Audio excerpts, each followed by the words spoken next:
À l'invitation des autorités de la RDC, la secrétaire générale de l'Organisation internationale de la francophonie est arrivée à Kinshasa.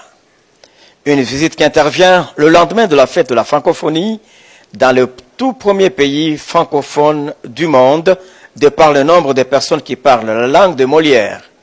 Louise Mushikiwabo est la première africaine à diriger cette structure internationale. Elle remplace à ce poste une noire de nationalité canadienne d'origine haïtienne, Michael Jean. Élue fin novembre dernier à la tête de l'OIF, elle a pris ses fonctions en janvier 2019. Elle assume actuellement les fonctions de secrétaire général de l'organisation.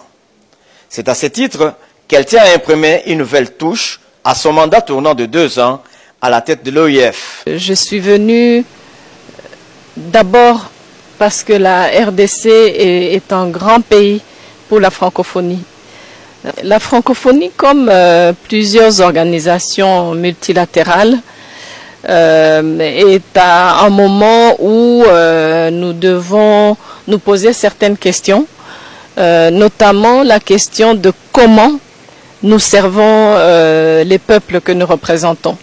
La francophonie est une organisation à l'origine qui avait cet ADN de solidarité, de dialogue de culture, et ça c'est vraiment important. Le grand enjeu de notre organisation aujourd'hui, bien sûr, au-delà du rayonnement de la langue française, c'est la jeunesse.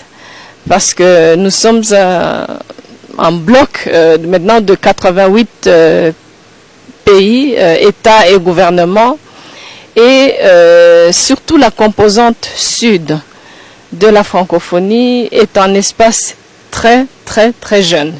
Et donc, tout ce que nous devons faire en tant qu'organisation ne peut pas ne pas se focaliser sur la jeunesse.